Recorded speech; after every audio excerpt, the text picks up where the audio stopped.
Prynawn, Croeso Gertli, good afternoon and welcome to Hay and to this event which is in association with British Pugwash, who are an international network bringing together scientists and others to promote dialogue across divides, something which is much needed at the moment. Carlo Rovelli is an award-winning theoretical physicist and writer who works mainly in the field of quantum gravity and is a founder of the loop quantum gravity theory.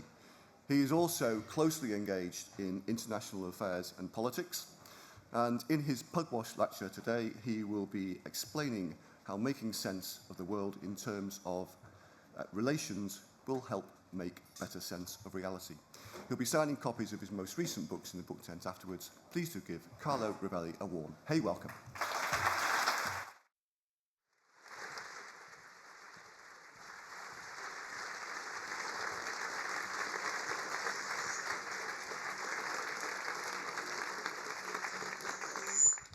Thank you very much. You're many. It's full house. It's not easy always to start talking to all these people.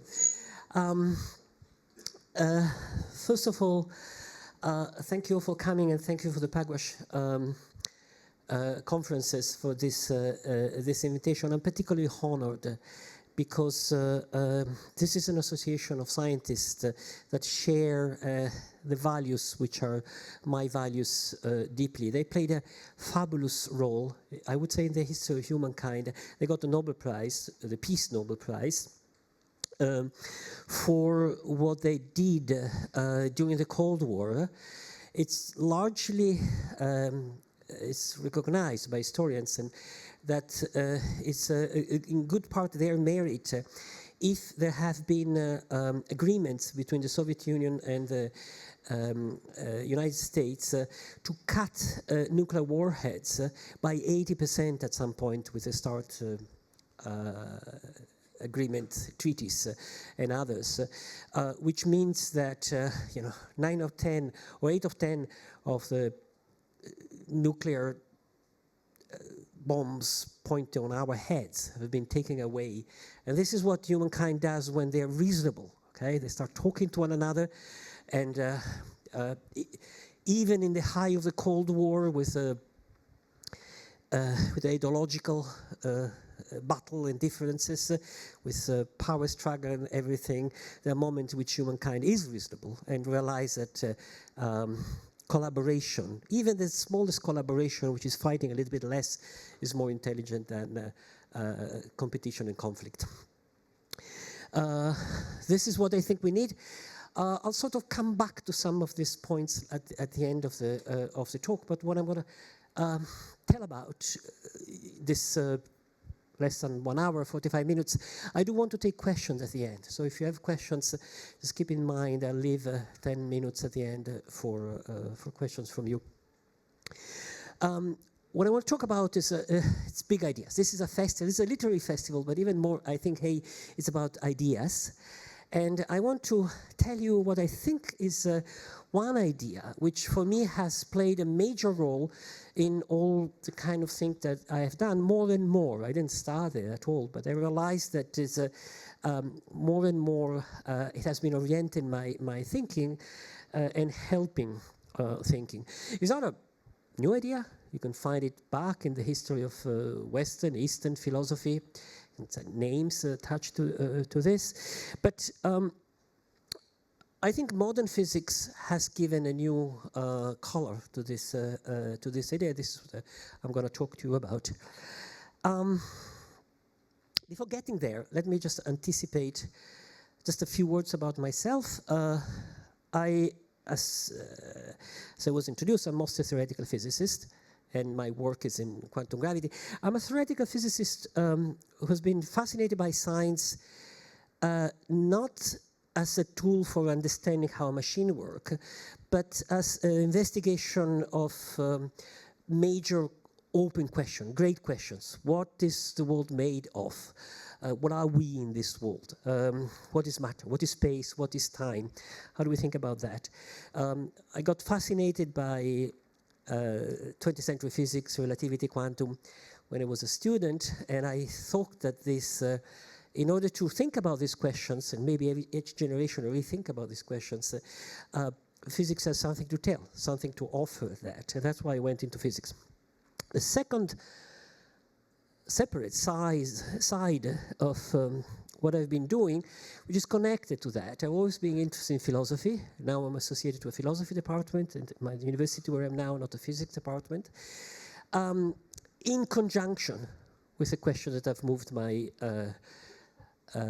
my science, because science raises philosophical questions, and because philosophy helps understanding what we do when we do science. So part of this general idea that I'm telling you resonates with the philosophical question. And then the third passion of mine, or source of thinking of mine, has always been politics, not in the sense in which in many countries, I've been living a lot in Italy and the United States, both countries dramatically, but also in these countries, there's this polarization in which we shout at one another, each thinking that we are right, the other are wrong. Not in that sense, in the sense in which we all together, I think, face common problems. And if we sort of talk and think about those, we have better chances to address them, not to get in trouble. And I think too often we don't do that. We sort of have a short-term passion about something, the next elections, I understand there was an election in this country soon, and rather than thinking what's good for on the long term for us. So maybe in this sort of quest for fundamentality, this has always come back, and at the end of the talk I will say a few words in that direction as well. All right, so this was too long an introduction. Let me go to the core of the idea that I want to tell you. So it is simple, and it's in the title of this presentation. It is the following. We do make a mistake when we think about the world around us as a collection of objects, of things, of entities. A bottle, a person, a chair, or a number, a soul, a country. That's a common and simplest way of organizing reality around us, right? Count things and say this, and then we try to understand each one by one. There's nothing wrong in that, but there is we make a mistake because we miss something crucial, and in fact we miss two connected, crucial aspect of everything, which are first the relations, that's where I'm getting at, of the thing with whatever is around and whatever is giving the thing its own entity by putting it in a network of relation what is around. And we fail to understand the thing unless there is the rest. Take the simplest thing, a chair. You're sitting on a chair. What makes a chair a chair? Well, the fact that you're sitting on it, or one can sit on it. If a person from another galaxy who's never been sitting sees a chair, he doesn't see a chair, he sees something else. So to be a chair is something that doesn't relate to the thing itself, it relates to the rest. Science has been a constant discovery that we understand better things not by looking at the thing, but by understanding how they relate with something else. Maybe something external, maybe us. Well, think about sunrise. Okay, what is a sunrise? Well, it's very easy, when the sun rises. Okay, that's the definition of sunrise. What does a sunrise is? Except that the sun doesn't rise, doesn't do anything, it just stays there. Okay. So the sun doesn't rise. There's no sunrise. No, of course there's a sunrise, okay? But it's not the sun who's rising. So this is beautiful, the beauty of science, in my opinion. It takes something which we know and reinterpret it better, giving us a better understanding of it. So what's a sunrise? Well, we all know, because we all, learn our Copernicus. Sunrise is because we are sitting on this spinning rock, which is the Earth. And at some point, we are in the shadow part of the Earth, and the Earth is spinning, and we start seeing the sun. So sunrise is happening at different moments in Liverpool and in London and in Moscow, the different sunrises. So the sunrise has little to do with the sun. No, it's a lot to do with the sun, but not by the sun itself. It's something which regards the relation between the sun and us in some point of this spinning rock. It's a relational thing. And that's much more wide, right? The entire movement of the sky around us is the most magnificent show of nature. It's a completely relational thing. It's not sky, sun and stars and moon that turn, it's us turning. When we understand light, light comes to me, light is colored. Everything is in beautiful colors. We study colors. Colors is just a combination of 3 basic colors, blue, yellow, and red. You can study light as long as you want. You'll never figure out why the colors have this structure. Because the color have this structure because our eyes have 3 kind of detectors which are tuned on different band of frequencies. So you understand colors as a relation, and this goes over and over again. The chair has a color, but the color is its way to react to light and react to us and so on. These are external relations. But then if you look at the object as themselves, chair, what's a chair? Well, it's a collection of pieces. So it's a sort of organization of parts which sort of stay together because they pull and push attached somehow. So they have a localization relation one with the other. Each part is made by a molecular structure. Probably a chair in wood has still the cells of the plant. So it's an organization of something, right? Now one may think, all right, so just the things are the components. But careful, and that's what modern physics, that's what has fascinated me so much in modern physics. So I'm going to down, and then we'll go up. The components that make a chair are this molecular structure, but what is a molecule?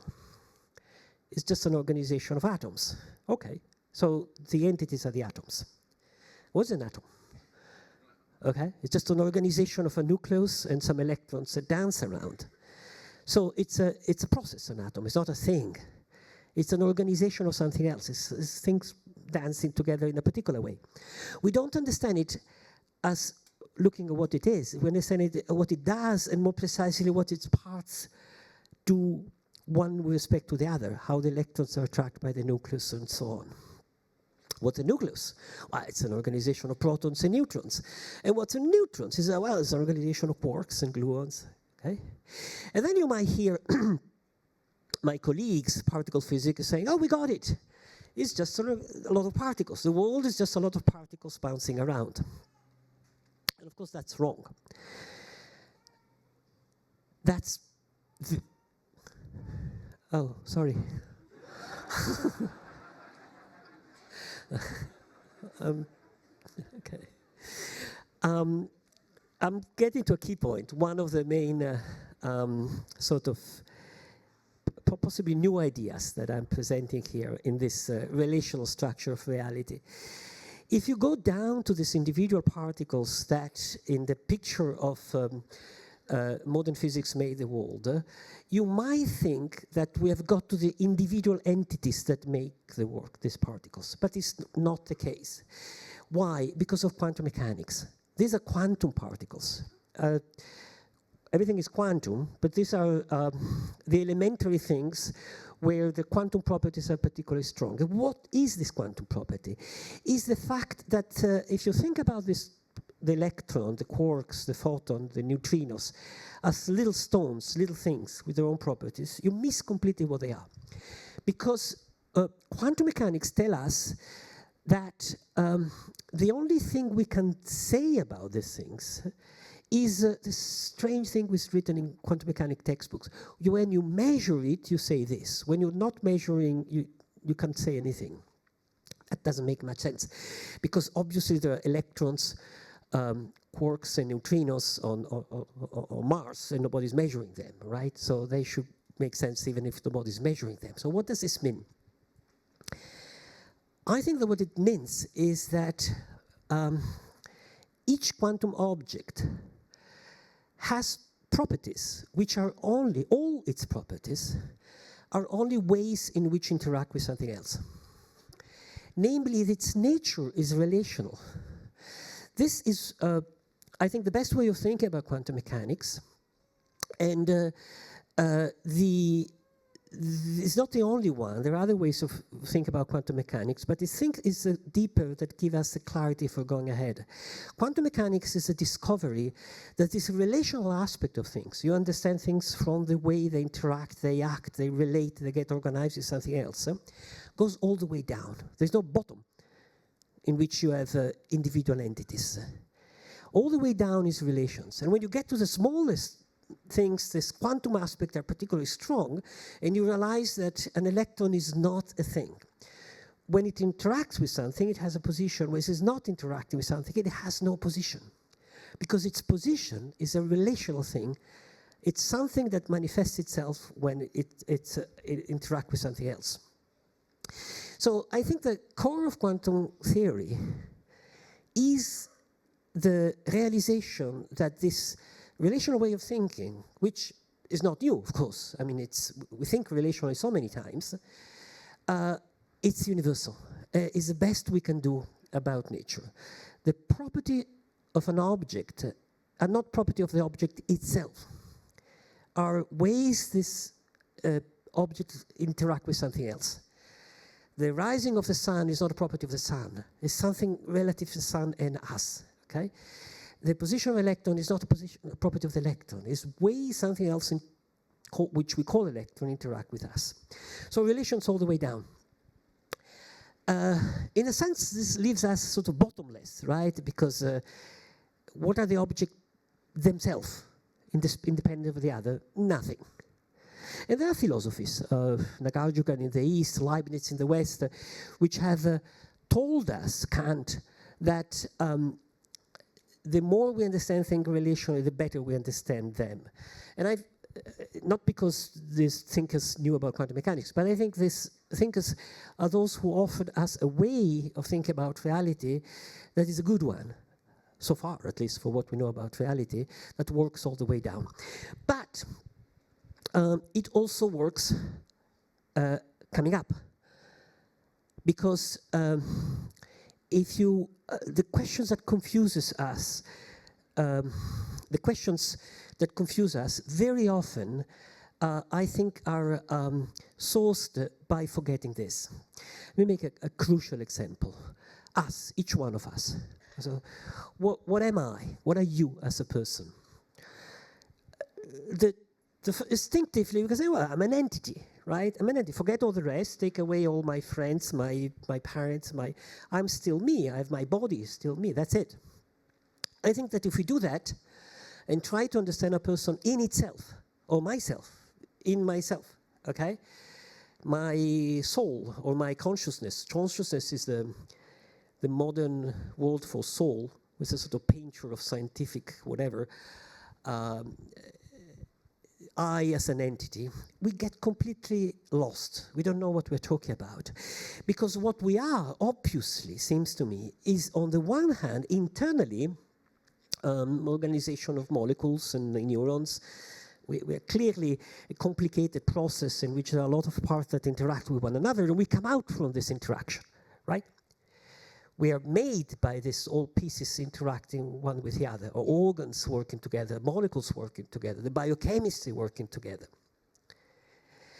But that's not sufficient, because if we only look at this way, the internal relations, we miss the core, which is our sense of identity, our sense of me, which doesn't come from our internal organization, come from our external organization, right? Come from the fact that we are nodes in an organization, in a network of relation which is outside us, which is social, which is also physical, biochemical, whatever you want. We smell, we hear, we listen, we have memories. The memories are things outside us. And social, psychological, which are perhaps the ones that make us most. Who am I? I'm this, baby that my mother loved. I am the friend of my friend. We recognize ourselves. We have an idea about ourselves because we are mirrored in the eyes of the others. It's our relation of love, of talking, of exchanging the idea of being part in a social something that make us. That's what we are. And all the images that we have about ourselves come from outside. We learn who we are, right? And we learn that I am Carlo and so on and so forth. And that's how I think from this complexity we can start understanding what we are as person, instead of this fantasy that there is, the single entity Carlo, the soul of Carlo, the little piece of light through a flame that moves and hear and talks like in Dante. That makes no sense.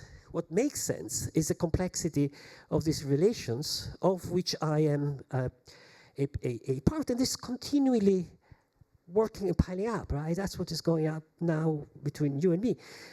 You look at me, you have an image of me, something is passing back and forth. It's this continuing exchange that makes reality. Reality, we understand it better if we think in terms of relations. And if we go up, we are just part of the biosphere, the nature, which, careful, once again, we make a mistake if we think in terms of the individual species. There's one way Darwinism has been talked to many of us. I don't know here in the UK, where Darwin is home, but it was told to me that Darwinism is about species in competition for scarce resources, so there's natural selection. If this was the case, if that was the only story, obviously one species will be better than the others, would get all the resources, would kill all the others, and would be thriving on Earth. Why is that happening? What happened on Earth is the opposite. The number of species keep growing. So if there's competition, why doesn't restrict, right? Where there's a World Cup, there's a competition and to win, and then there's a winner. Why doesn't it happen? Because of course there's competition, but that's half of the story. Biosphere works all together. Each species has what is the resources for each species is largely the other species. So it's only by working together that the biosphere works. It's a global phenomenon in which, and of course we forget that, and to some extent the ecological crisis in which we are is because we behave like a species that overdoes its use of resources, and then it comes back to ourselves. Obviously, right? If wolves eat all the possible rabbits, then the wolf is in trouble, and so on, and so forth. So, at the core of the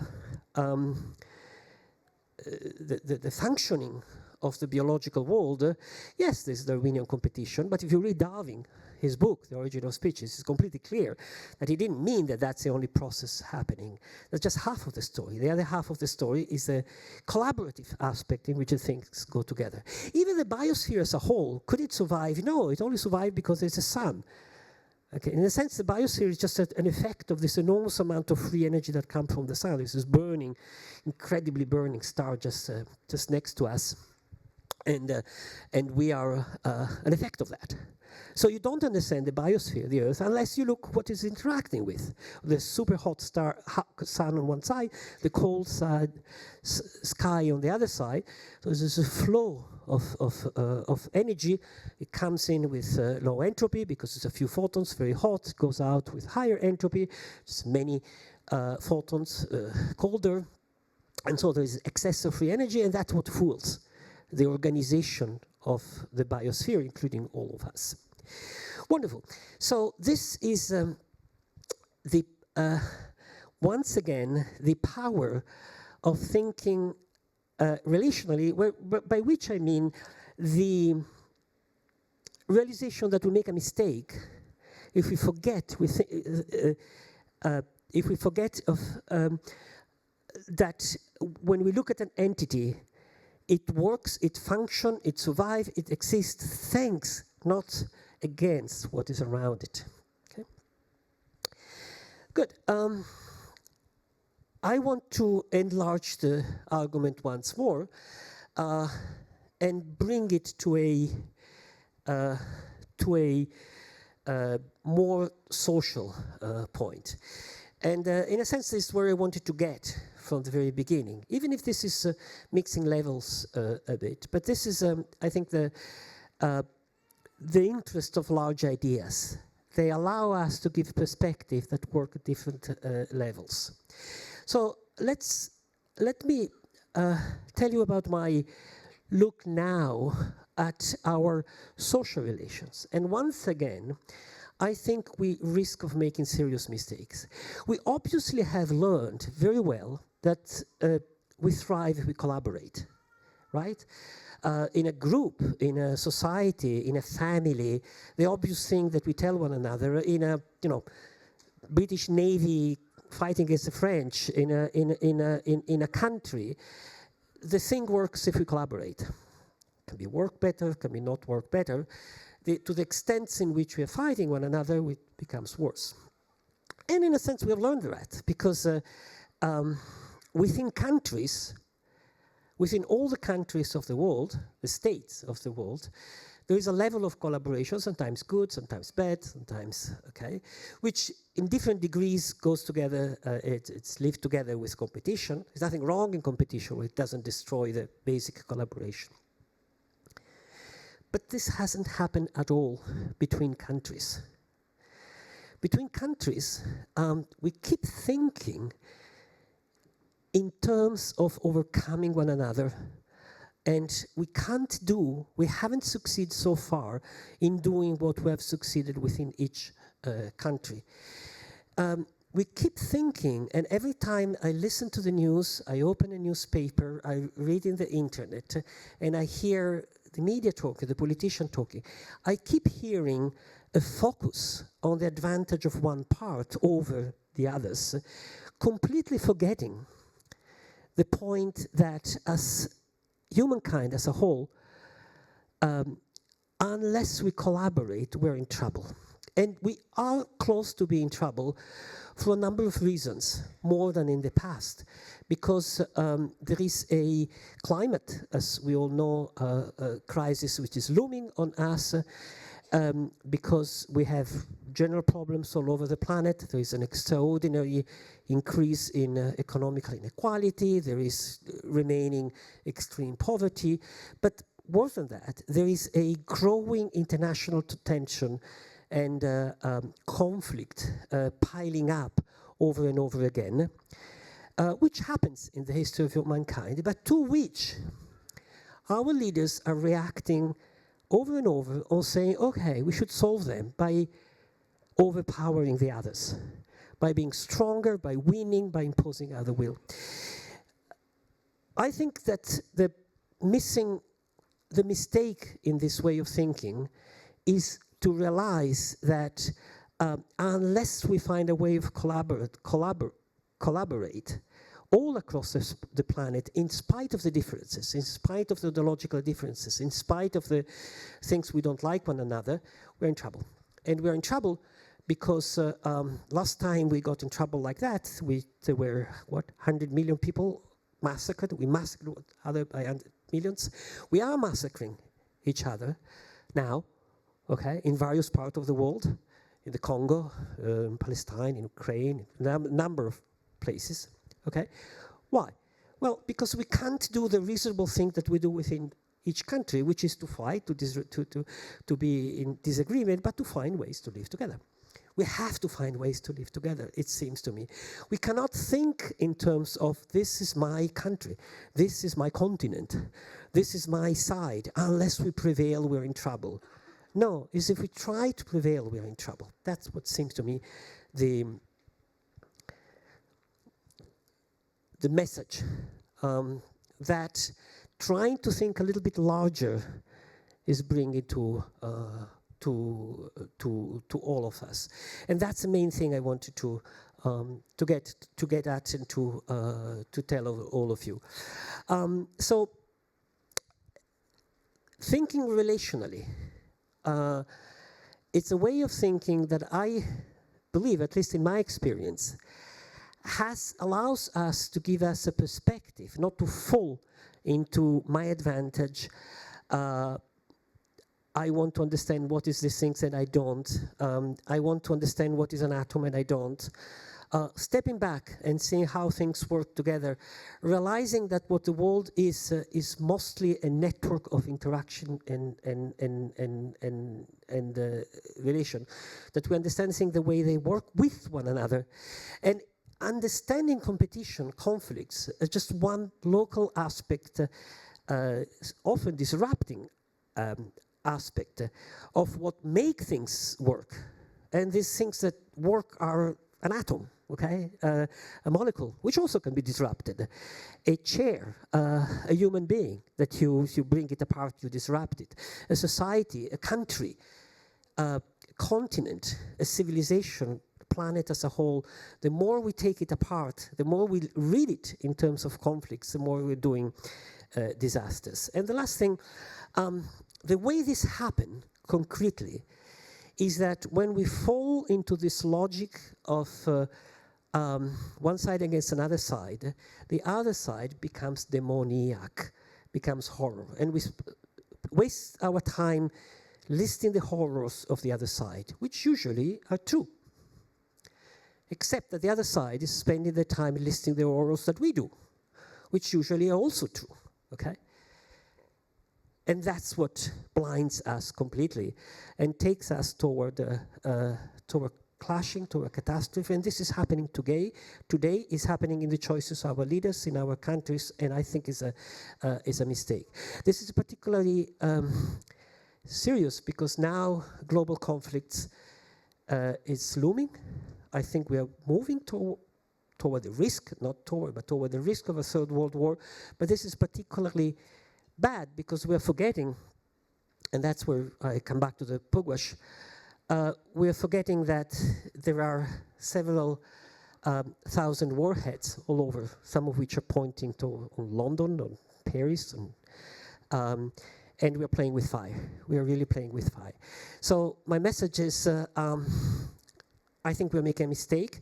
I think the world should get together and realize that we are a single planet, we are single people, we should get together. I have recently been particularly in love with a book that has come out, which is very utopic, but we need ideas, we need utopia, and it's a suggestion by a legal expert, by a constitutionalist, of start trying to thinking to a world constitution, to write rules to which we all could agree in spite of these differences. If this would happen, I think humankind will be on a better path. I'll stop here and I'll take your questions. Thank you.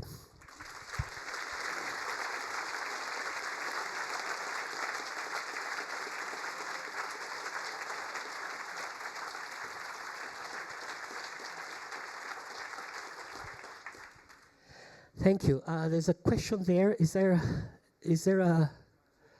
Oh, sorry. So just wait. I see two there. Yes.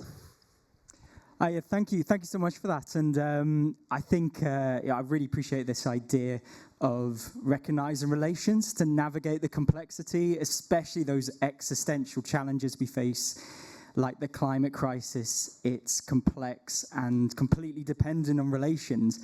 But how important is it to define the boundary of what you're measuring? Because people might feel overwhelmed or perhaps even indifferent in the face of the overwhelming amount of relations, the complexity. How is it important to define a boundary of what you're measuring with relations?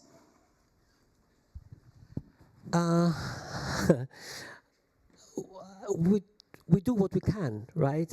I don't think that neither in science nor in our philosophical effort to understand order into reality, nor in our relation among ourselves, nor in our international relations, we can write the final rules.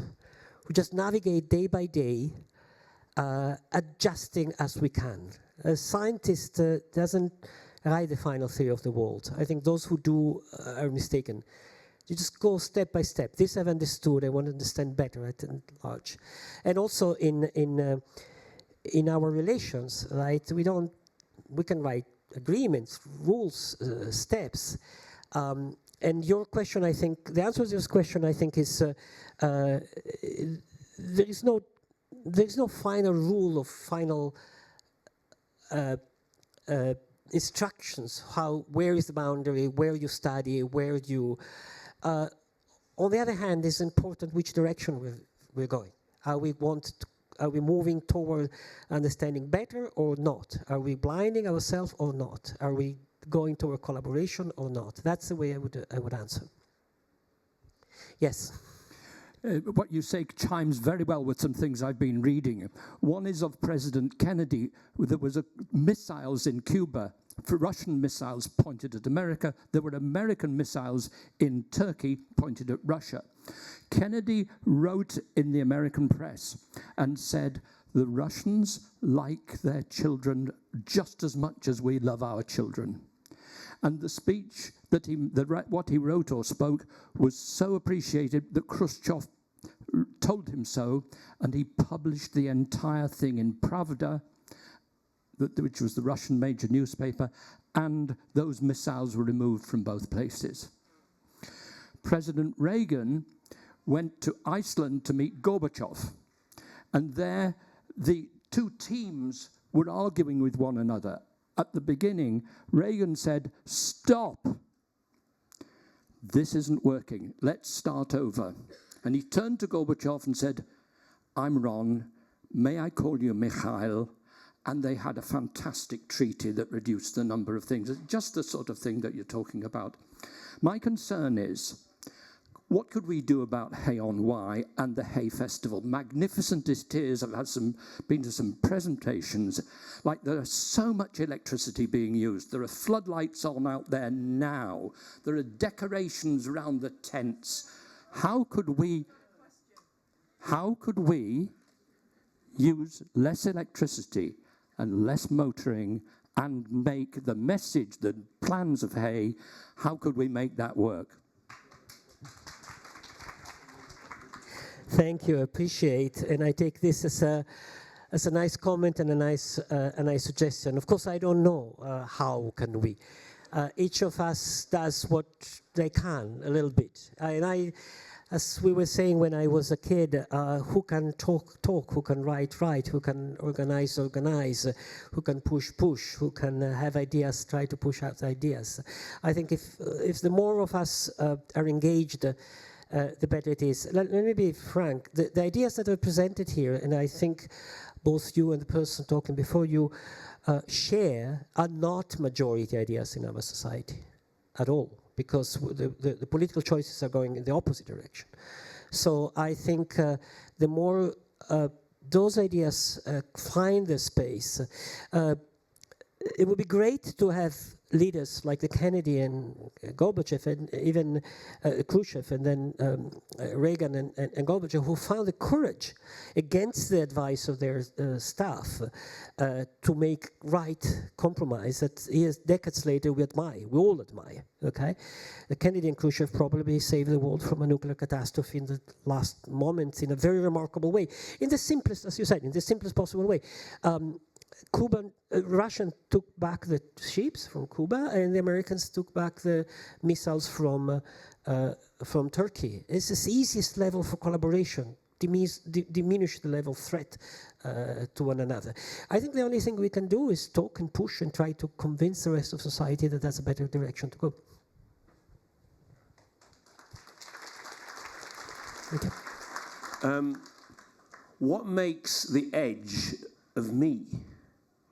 I'm sitting next to my wife, and I've got neutrons and atoms and molecules, and so has she, and so has the space between us.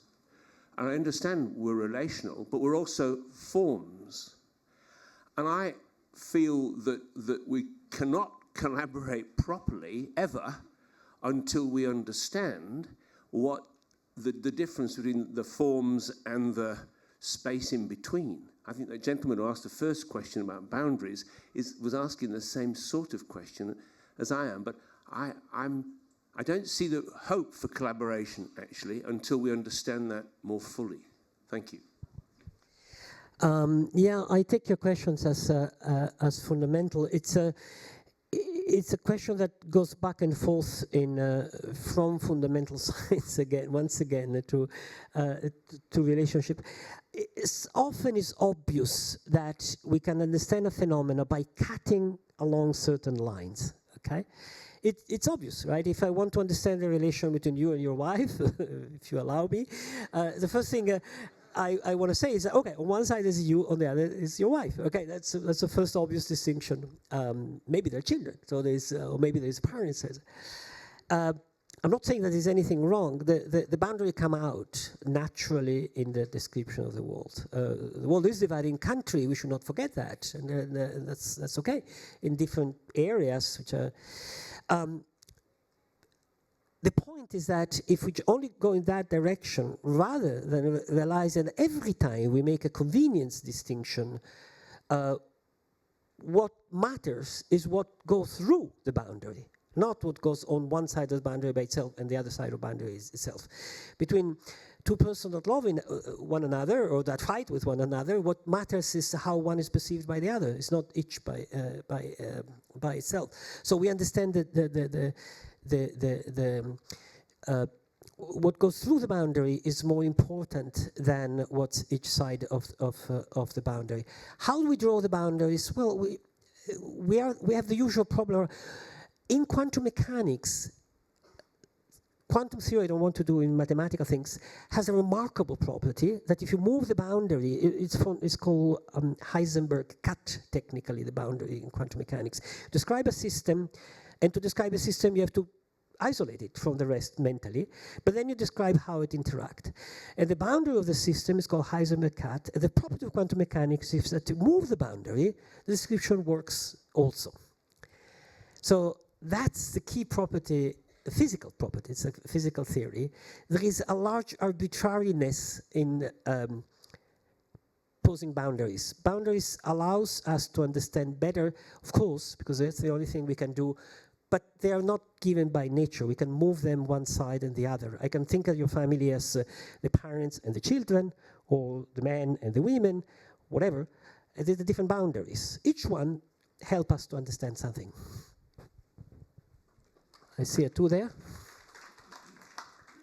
What, in your opinion, what existing political structures or ideology or movements are perhaps moving to this more like relational structure that as individuals we could be giving attention to? What is the question? What is the political direction for going there? Is that the question? Yeah, so any existing ideology, movements, not so much political parties, but does that make sense? That as individuals we can give attention, hence power and more volume. Yes, I understand the question, but I'm also trying to avoid formulating the problem in that way. Because in the moment in which we identify one particular, as you say, ideology is a word that you used as the right one and the other being wrong, we start splitting, dividing, and making things more complicated. That's why I mentioned at the last moment of my presentation this book, this idea of a world constitution. Instead of asking, is it capitalist system better? Because it apparently produces richness and there's freedom and democracy, or is a Chinese free market with communist state better because it's more efficient, obviously has worked well in the last, and because it's more collective? That's the wrong kind of questions, right? It's not which one is better. It's how do we live together?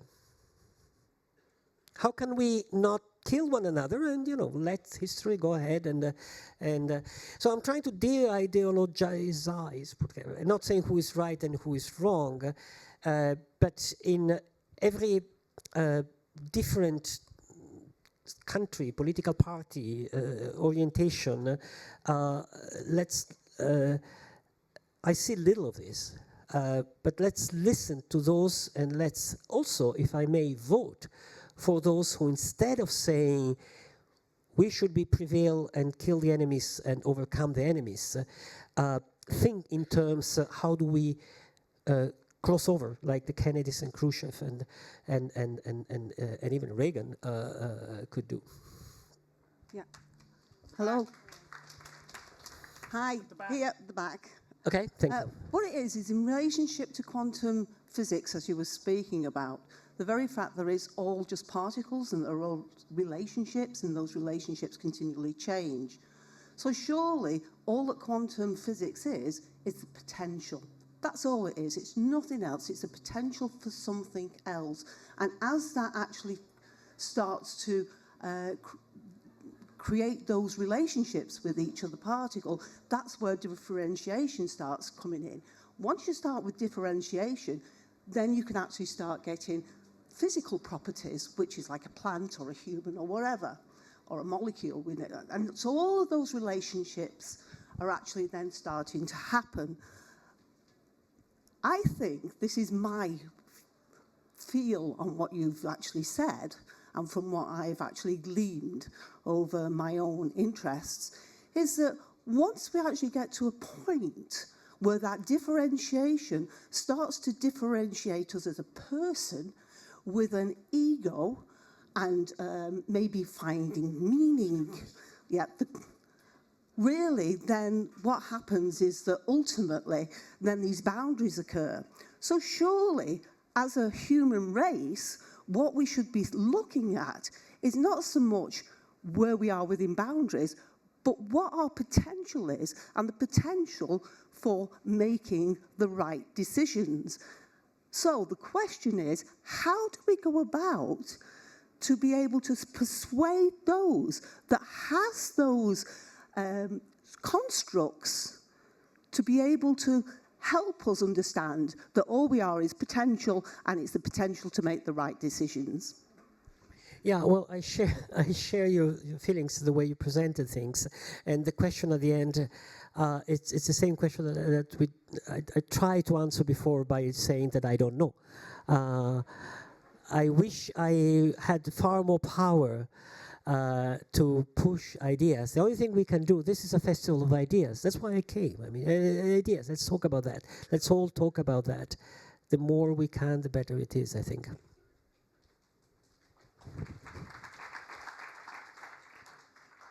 Several years ago, Lord Jonathan Zumption, a previous Supreme Court judge, gave the Wreath Lectures talking about constitutions, and specifically talking about our lack of a constitution in the UK.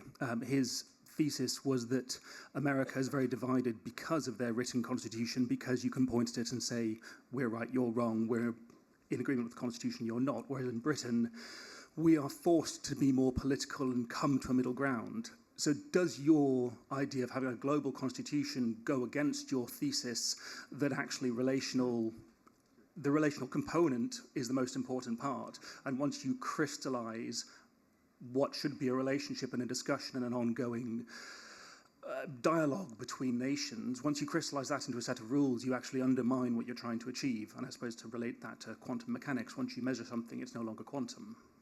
Yes, I see the point. I see the criticism of the idea. I think it's fair. It's very good. I was born in a country which is very much attached to its own constitution, Italy, and then I spent a lot of time in the US, which is also in a different way attached with its own constitution. Let me tell you what I find good and bad in the idea of thinking about a world constitution. What I find good is that it's an invitation of all sitting together and writing down what are the principles on which we... What I find bad is exactly what you say, both because it's a freezing something. The American Constitution was, it's now considered written in stone, but in the Federalist paper, Jefferson, for instance, suggested that it had to be revised every 20 years, rewritten every 20 years.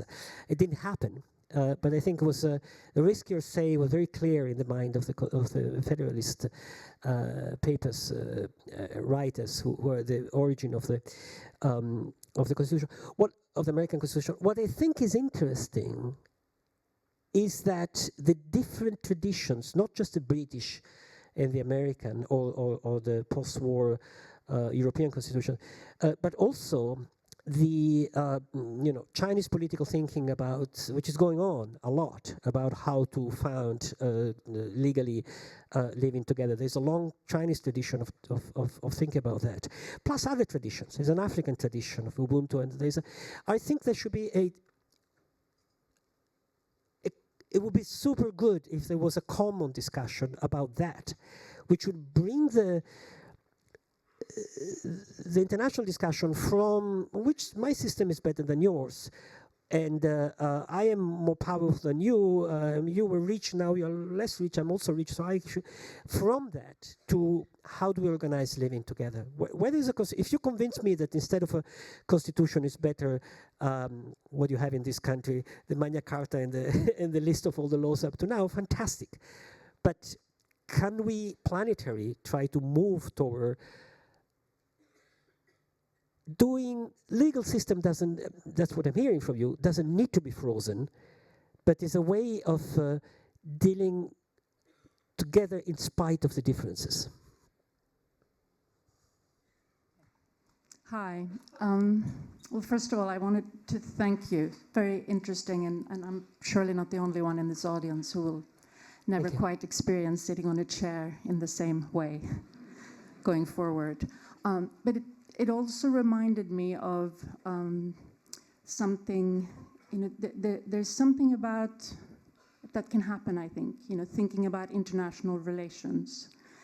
That, and I think this is probably the case by very many who teach international relations or research and think. Somewhere along the way, it can feel as if the politics fall out of it. And by politics, and you said something at the beginning about the politics you're not focused on, but what I'm really thinking about is conflict, scarce resources, contestation. And here's my question. I know nothing beyond what you've just shared with us about quantum physics, but the thing that stood out for me is, when you sort of gave us different examples of the relations, I had this notion of force fields. But I suppose I wonder, is there something quantum physics can teach us, help us understand about the destructiveness, which, and I'm thinking here of the question, the man and his wife. And in my view, it's not just about a boundary and the separateness and the need for separateness to be together, but it's about what they create between the two of them, and the externalization of conflict. We are always and forever already internally conflicted. So what do we do with that? Thank you.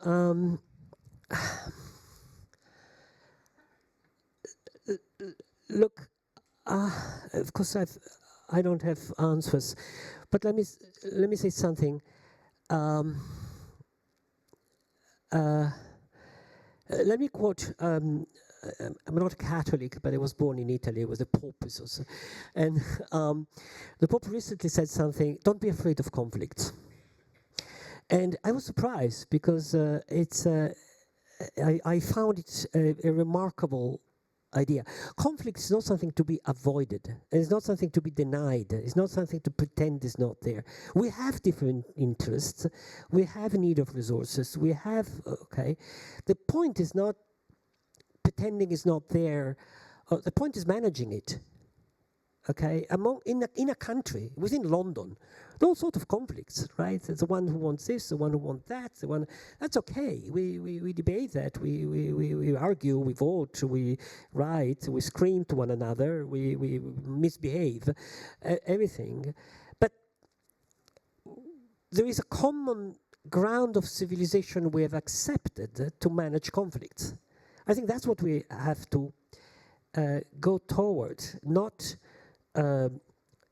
denying the conflicts, but living with the conflicts and living with them. I had a fortune of talking with Lord Alderich in the Chamber of Laws, who is a person who played a main role in the Good Friday agreements in Northern Ireland. humankind does these things. I mean, in a moment of huge conflict, there's somebody who has the courage of finding an equilibrium, a middle point. It's not that in doubling everything is perfect. No, it's not. But they're not killing one another, as has happened for over and over again. So we can decrease the level of tension, accepting the fact that there is different understanding of the world, different interest, different. That would seem to me the tentative answer to the problem you're raising. We have a few minutes only, so last questions. Hi, thank you very much for the talk.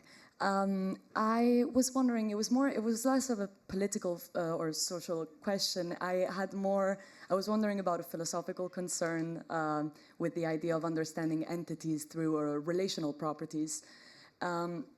If you do a philosophical thought experiment and you take something, say a person or a cat, and you put it in the void, and so you don't understand it anymore through relations to its environment or it's the people around it or the things around it.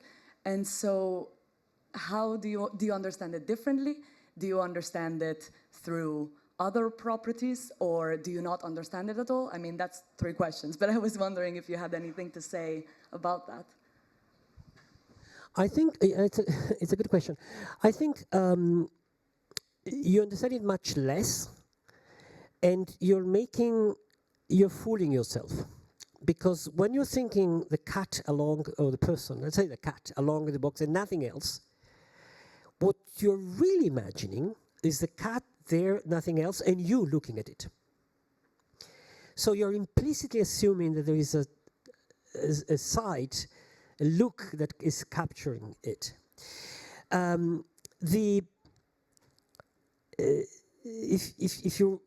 If you really try to abstract from the presence of an observer who is giving the description of something, you don't have anything left. Now, there is a aspect of this which is scaring and beautiful, in my opinion, which is, of course, if you only think in terms of relations, you're groundless, right? Relation between what? Well, between this and this, but this you understand only in terms of something else. Okay, so what about that? This also you understand something else, that. So where is the basis?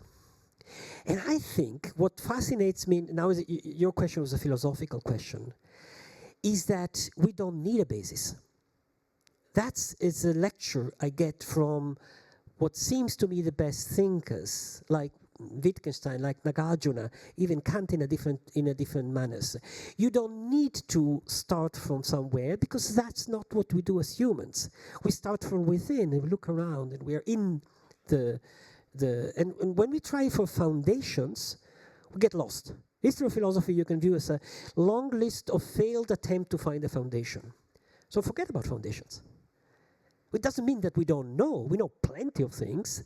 Okay, but the question, what is the ultimate reality, seems to me a meaningless question. Why ultimate reality? We understand reality. I know what is a chair.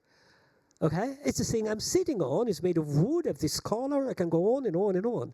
Okay, but if you ask me, yeah, but what is the ultimate reality behind? I think the right answer, in the sense of Wittgenstein, is just meaningless question. What are you asking about?